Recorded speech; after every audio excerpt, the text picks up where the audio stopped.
As a parent, how well do you know your child's teacher?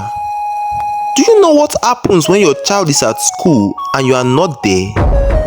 In this story, a teacher everyone trusted was hiding a terrible secret. But what it led to will leave you shocked. Stay with me.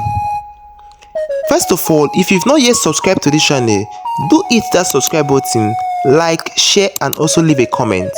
Thank you. In the town of Akko, life moved fast for some and painfully slow for others. Akko was a place where dreams could be built or crushed. For Jane, a young woman in her late 20s, Akko represented struggle. She had spent 7 grueling years pursuing a law degree, but all she had to show for it was an empty wallet and a head full of unfulfilled dreams. Jane had envisioned herself as a lawyer confidently walking into courtrooms, handling high-profile cases and earning millions. Instead, she found herself sitting on a wooden stool in a small poorly lit apartment, staring at a stack of unpaid bills.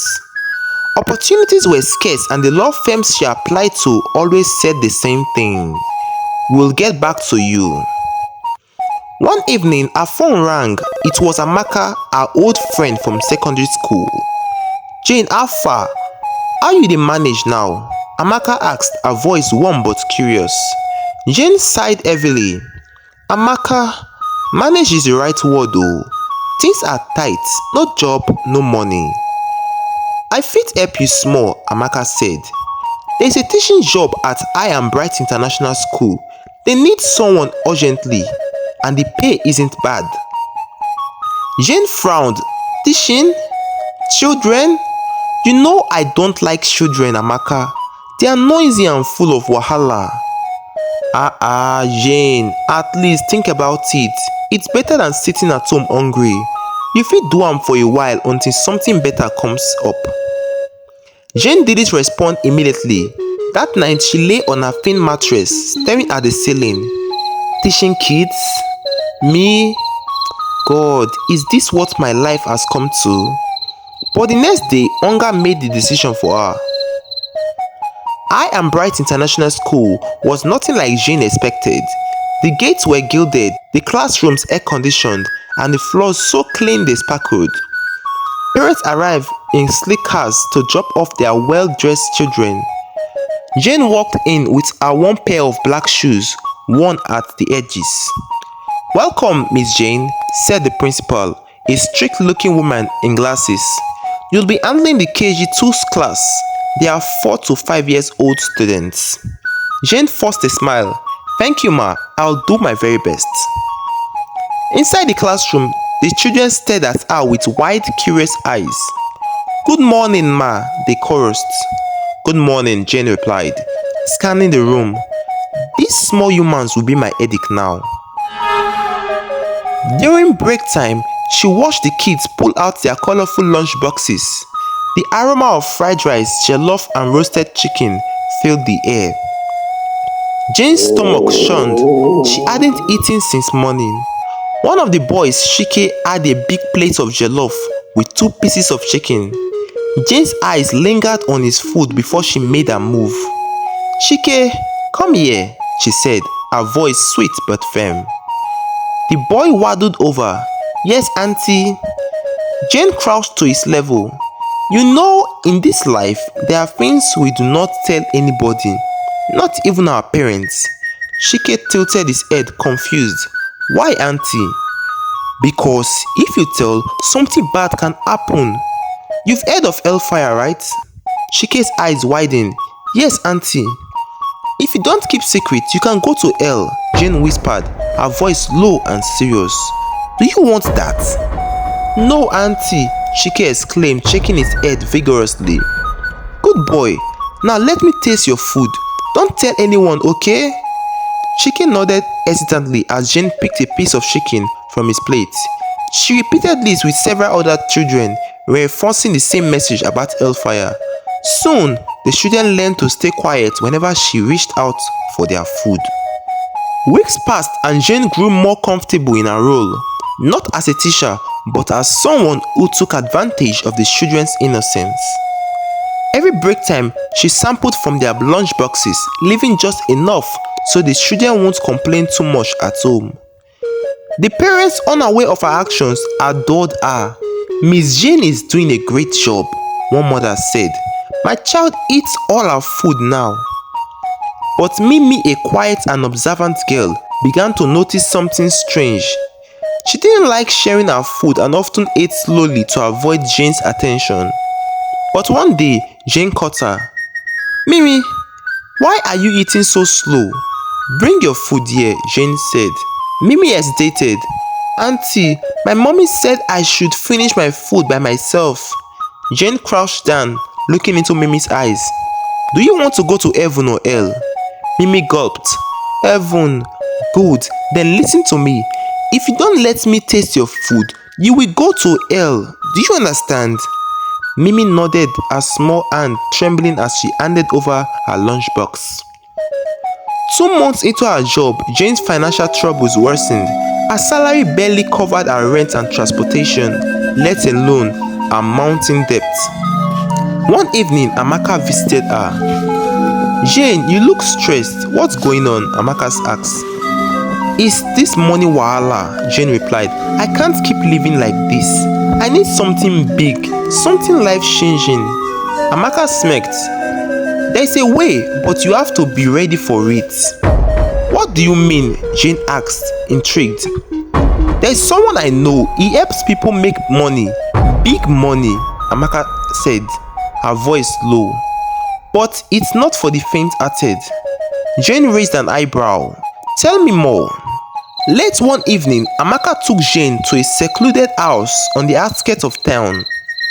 The house was dimly lit with an eerie silence hanging over the air.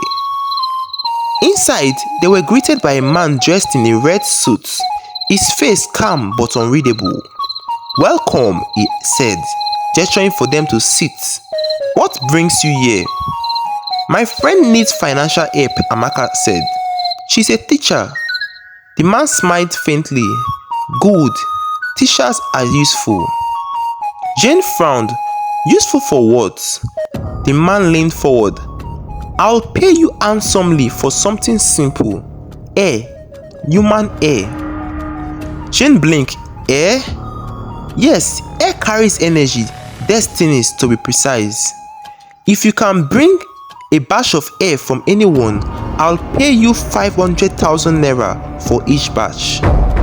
Hearing this, Jane was shocked.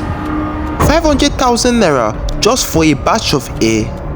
She was amazed. Then Amaka stepped in, saying that she's also a teacher. She can also bring children's air. Then the man in red said, "Children's air are especially potent. If you can bring a shite air, I'll pay you double of that, which is 1 million naira." Jane sat frozen, staring at the man in the red suit. His words played over and over in her mind. Children's air is especially potent. 1 million naira for each batch. She wanted to ask what he meant by potent, but felt a lump in her throat. Her friend Amaka broke the silence. "Jane, this is the chance we've been looking for. Think about it. Your debt's gone, your dream life, everything you've ever wanted." "But," Jane's voice wavered, "what do you need the air for?" The man chuckled lightly, his fingers tapping on the decks. "Ah, curiosity. It's for spiritual purposes, no harm to you. You just bring the air, collect your money, and live your best life." Amaka added, "Jane, it's just air. Nobody will know." Jane's thoughts swelled. She remembered the landlord banging on her door for rent, her empty fridge, her dreams slipping further away. Slowly, she nodded. "I'll do it." Back in the classroom, Jane tried to act normal. She was still the same Miss Jane who greeted his children warmly and scolded them for talking too much during lessons. But inside, she was planning. During break time, she noticed a boy named Temi, whose hair was long and neatly braided. "Temi, come here," she called softly, crouching by the corner of the classroom. Temi approached cautiously. holding his lunchbox. Yes, auntie. Jane smiled. Do you know you are my favorite student? Temi grinded. Really? Yes, but don't tell anyone, it's a secret, she said, glancing around to make sure no one was watching. Now I want to make you even more special. Can I take a tiny piece of your hair? It's like a charm that will make you the smartest boy in class. Temi's eyes lit up. Really, auntie? Yes, but you must not tell anyone, not even your parents. If you do, she leaned closer, her voice dropping to a whisper. You'll go to hell. Temi froze. Hell? Yes, do you know what happens there? Fire everywhere. You don't want that, right? Temi nodded quickly, and Jane pulled out a small pair of scissors she had hidden in her bag. She snipped a tiny lock of his hair and patted his head. Good boy, now go and eat your food. That evening, Jane returned to the man in the red suit. She handed in the hair carefully wrapped in a small piece of cloth. He weighed it in his hands and smiled. Well done, he said, sliding a stack of crisp 1,000 naira notes across the table. 1 million naira for your efforts.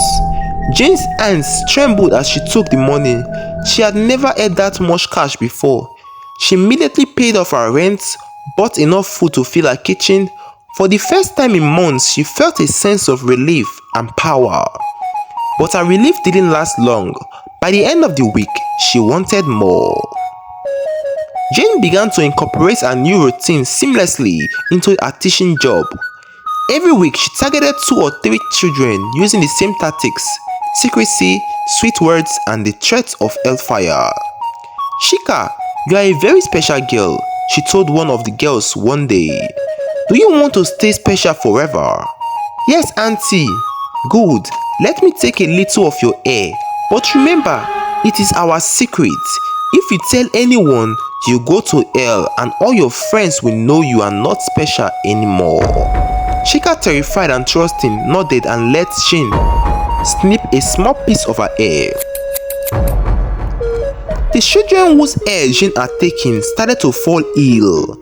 Temi was the first. He became lethargic and withdrawn, often sitting quietly in class, and instead of playing with his friends, his mother took him to the hospital, but the doctors found nothing wrong. Next was Shika, who began complaining of headaches and fatigue. Meanwhile, Jane was basking in her newfound wealth. She bought new clothes, a better phone, and even started saving for a car. To the outside world, she was just a hard-working teacher who had turned her life around. Mimi, the quiet but observant girl, started noticing the strange things Jane did. She saw how her teacher always whispered to certain children, how she would call them aside and take something from them, though Mimi couldn't tell what it was for. One day, Jane approached Mimi during break time.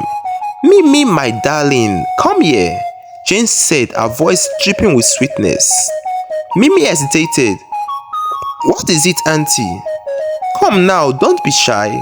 Mimi walked over slowly. Do you want to be a good girl and go to heaven? Jane asked. Mimi nodded. Yes, auntie. Good, then let me take a little of your hair.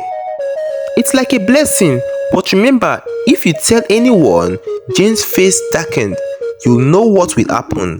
Mimi's heart raced. I'll go to hell? Yes, Jane whispered, and you'll take your parents with you. Terrified, Mimi stayed still as Jane snipped a small piece of her hair. Mimi's mother, a skilled hairdresser, noticed something was off the next time she braided Mimi's hair. Mimi, why does it feel like some of your hair is missing? She asked, running her fingers over a slight depression in the middle of Mimi's scalp. Mimi looked away. Nothing, mommy. Are you sure? Did someone cut your hair? Mimi shook her head quickly, remembering Jane's warning. But her mother wasn't convinced. Over the next few days, Mimi began to feel weak and tired. When her condition worsened, her mother took her to the hospital, but all the tests came back normal. Mimi, if you don't tell me what's going on, I can't help you, her mother said one evening, her voice breaking. Please, baby, talk to me. Mimi burst into tears. "It's Auntie Jane. She said if I tell, I'll go to hellfire." Mimi's mother was stunned by her daughter's confession. She held Mimi tightly and whispered, "My child, there is no such thing as you going to hell for telling the truth. You've done nothing wrong. This Auntie Jane has deceived you and others. Don't worry, we'll handle this." But inside, anger burned like a wildfire.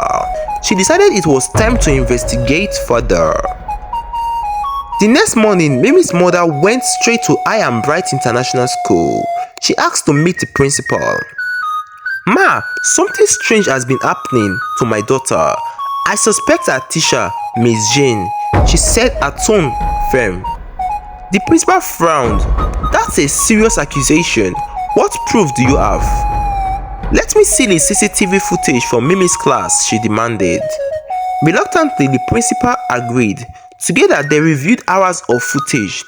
At first, nothing seemed out of place until they noticed Jane collecting the children's food and later cutting their hair and whispering something to them. The principal's face turned pale. "I can't believe this. Miss Jane will answer for her actions." That afternoon, Jane was called into the principal's office. Mimi's mother was waiting there, arms crossed. "Miss Jane, we've been reviewing the CCTV footage," the principal began, her voice icy. Jane's heart sank. "Ma? What footage? Was there a camera in the class?" "Don't pretend. Why are you cutting the children's hair?" Mimi's mother shouted. Jane's mouth opened and closed like a fish gasping for air. It's not what you think." "Then explain." Under the pressure of their glaze, Jane broke down. She confessed everything: the man in the red suit, the money, and the lie about hellfire to keep the children quiet. "I was desperate," she sobbed. "I had debts to pay. I didn't think it would hurt anyone." "Hurt? My daughter is laying in the hospital because of you," Mimi's mother screamed. The principal shook her head in disgust. "Jane, you've betrayed the trust of the school, the parents and the children. We are handing you over to the police." At the police station, the investigation led authorities to the man in the red suit. His house was raided, and what they found shocked everyone. Jars of hair labeled with children's names, strange symbols, and ritualistic items. It was revealed that the man used the children's hair to perform dark rituals, draining their energy and destinies to enrich himself and those who brought the hair. Jane's greed had made her an accomplice in ruining innocent lives. The parents of the affected children, including Mimi, came together to pray and seek healing for their kids. Slowly, the children began to recover, though some effects lingered. Jane was later sentenced to prison for her crimes, but the damage she caused remained as a cautionary tale in her core. Parents, be vigilant. Know what happens in your child's life, and children, always speak the truth. Never let fear silence you. For more interesting tales like this, do hit that subscribe button, like and share. Thanks for watching.